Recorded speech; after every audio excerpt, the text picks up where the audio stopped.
Hari Om Namaste. Let us chant Srimad Bhagavad Gita, second chapter, Sankhya Yogaha, Shlokas 29 and 30.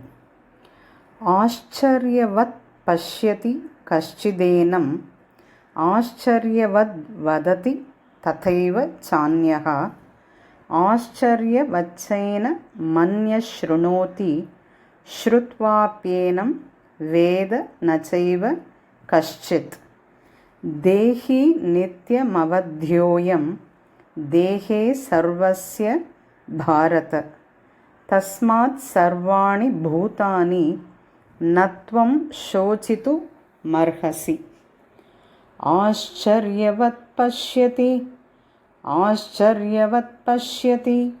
कश्चिदेनं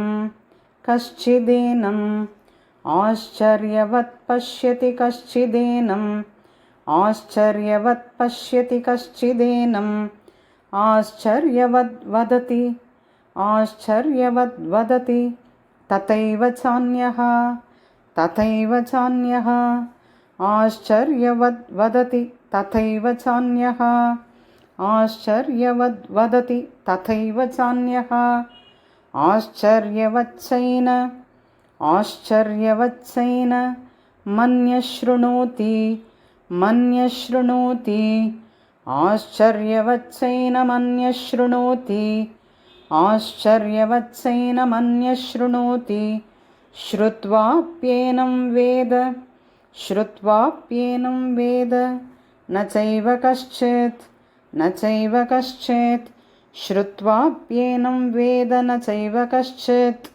श्रुत्वाप्येनं वेद न चैव कश्चित् देहि नित्यमवध्योऽयं देहे